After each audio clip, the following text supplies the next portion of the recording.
திருச்சிற்றம்பலம். சைவத்தின் மேல் சமயம் வேறு இல்லை, அதில் சார் சிவமாம் தெய்வத்தின் மேல் தெய்வம் இல்லனும் நான்மறை செம்பொருள் வாய்மை வைத்த சீர்திரு தேவாரமும் திருவாசகமும் உய்வை தரச் செய்த நால்வர் பொற்றாழியம் எம் உயிர் துணையே. நால்வர் திருவடிகளை வணங்கி இன்னைக்கு நம்ம பார்க்க போகிறது 10ஆம் திருமுறையாக திருமூலர் அருளி செய்த திருமந்திரம். அதில் 3ஆம் தந்திரம் பார்த்துக்கிட்டு இருக்கோம். 3ஆம் தந்திரத்தில் 9 சமாதி அப்படின்ற நிலையை பார்க்க போகிறோம். இப்போ தான் நம்மளுடைய பதிவு முதல் முறையாக பார்க்குறீங்கன்னா லைக் பண்ணுங்கள், ஷேர் பண்ணுங்கள், சப்ஸ்கிரைப் பண்ணுங்கள், ஆல் பெல் பட்டனை கிளிக் பண்ணுங்கள், ஸ்கிப் பண்ணாமல் பாருங்கள். இது தேவாரம், திருவாசகம், திருப்புகழ் இப்படிலாம் இருக்குதா எங்களுக்கு தெரியாதுன்னு சொல்கிறவங்களுக்கும் போய் சேர்ந்து போடுற பதிவு. இதையெல்லாம் தெரிஞ்சவங்க வந்து பார்த்து குறை கூற வேணாம், நல்ல ஆதரவை உங்கள் மென்மேலும் அள்ளி கொடுங்க. திருச்சிற்றம்பலம். எங்களுக்கு கமெண்ட் பண்ணுற அனைவருக்கும் மனமார்ந்த நன்றியும் வணக்கம். திருமூல நாயனார் அருளி செய்த 3ஆம் தந்திரம் 9 சமாதி. சமாதியமாதியிற்றான் செல்லக்கூடும், சமாதியமாதியிற்றான் 8 சித்தி, சமாதியமாதியில் தங்கினோர் கன்றே, சமாதி அமாதி தலைப்படுந்தானே, விந்துவும் நாதமும் மேருவில் ஓங்கிடீர், சந்தியிலான சமாதியிற் கூடிடும், அந்தமில்லாத அறிவின் அரும்பொருள் சுந்தரச் சோதியும் தோன்றிடும் தானே. மண்மனம் எங்குண்டு வாயுவும் அங்குண்டு, என் மனம் எங்கில்லை வாயுவும் அங்கில்லை, மண்மனத்துள்ளே மகிழ்ந்திருப்பார்க்கு மண்மனத்துள்ளே மனோலயமாமே. திருமூல நாயனார் 3000 ஆண்டுகள் வாழ்ந்திருந்தார்.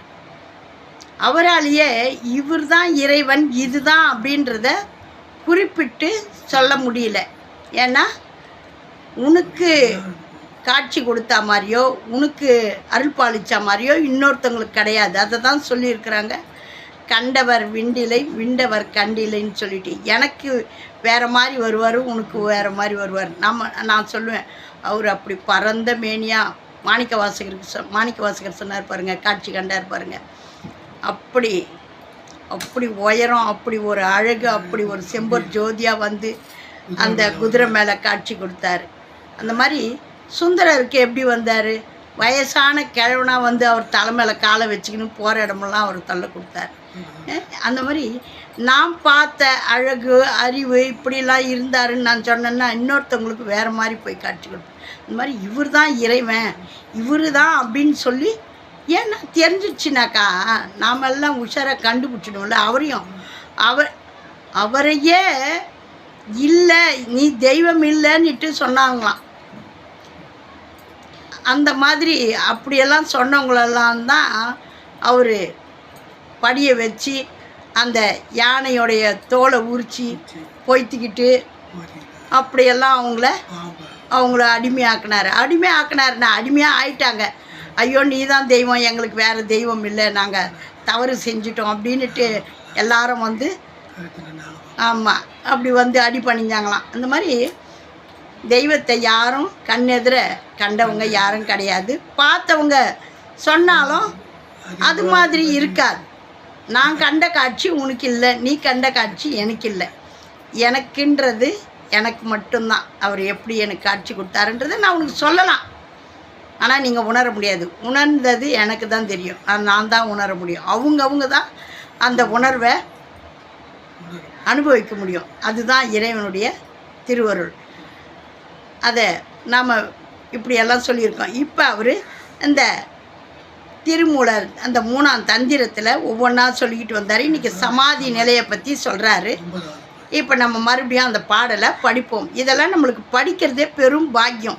திருமூல நாயனார்னு ஒருத்தர் இருந்தார். 3000 ஆண்டுகள் வாழ்ந்தார். 3000 பாடல்களை தமிழ்லேயே கொடுத்துட்டு போயிருக்காரு. அப்படின்ற இந்த பொக்கிஷத்தை அனுபவிக்க நம்ம தவறிட்டோம். எங்கேயோருந்து வந்த போப் மதம் பரப்புறதுக்காக வந்தார். வந்தவர் திருவாசகத்தை படிச்சுட்டு திருவாசகத்தையே மொழிபெயர்த்து எடுத்துகிட்டு போனார். அதை பார்த்துட்டு என்ன பண்ணாராம் ஜட்ஜி இந்த கேஸ் போட்டாங்களாம் அவர் மேலே. நீ எப்படி நம்ம இது விட்டுட்டு அதெல்லாம் போய் வேலை செய்யலாம், இவனுக்கு முதல்ல தண்டனை கொடுங்க அப்படின்னாங்களாம். அந்த ஜட்ஜி என்னான்னு கேஸ் தெரிஞ்சாதானே நான் பார்க்கறதுக்கு நீ டிரான்ஸ்லேஷன் பண்ணதை கொடுப்பா எனக்கு அப்படின்னு சொல்லிட்டு நான் எடுத்துன்னு போய் படித்து பார்த்தா தான் தெரியும்னாராம். எடுத்துன்னு போய் படித்து பார்த்தாராம். படித்து பார்த்துட்டு இந்த இங்கிலீஷில் பண்ணதை படித்ததே நான் இப்படி ஆடி போயிருக்கிறேன், நீ மூளை உரையே படிச்சிருக்கிற, இதில் நீ மாறாத வந்திருக்கிற பாரு, இதுக்கே நான் உன் காலில் விழுறேன்னு சொல்லிட்டு விழுந்துட்டாரான். எப்படி இருக்குது பாருங்கள். திருவாசகத்தை படித்த நீ எப்படி இன்னும் மதம் மாறாது இருக்கிற, அப்போ உனக்கு எவ்வளோ மனம் பக்குவப்பட்டு போயிருக்குது. இந்த திருவாசகத்தை நீ மொழிபெயர்த்தது தப்பே இல்லை அப்படின்னு சொல்லிட்டு அவரே அப்படி அதான் சொல்கிறோமே உணர்ந்துட்டாங்கன்னா எங்கே இருக்கணும் இங்கே தான் இருக்கணுன்றது அவசியம் இல்லை. இறைவன் மனசில் இருக்கிறான். மாடுலாம் நம்ம மனுஷாளுக்கு தான் இந்த மதம், இந்த கோத்திரம், இந்த குளமெல்லாம். ஆடு மாடு ஈ எறும்புக்கெல்லாம் ஏன்னா கோத்திரங்குதா, இது இந்த கோத்திரத்தை சேர்ந்தது இந்த ஜாதி சேர்ந்ததுன்னு இருக்குதா? மாட்டுக்கு இந்த மாடு முஸ்லீம் மாடு, இது கிறிஸ்டின் மாடு, இது இந்து மாடுன்னு இருக்குதா? இல்லை. நாம் வகுத்தது நம்மளுக்காக மனிதர்களே உருவாக்கி கொண்டது வேதங்கள் எல்லாம். இறைவன் எல்லாரையும் சரிசமமாக தான் படைச்சார். எல்லாருக்கும் ஒருத்தந்தான் இறைவன். உனக்கு ஜாஸ்தியாகவும் எனக்கு கம்மியாகவும் கிடையாது.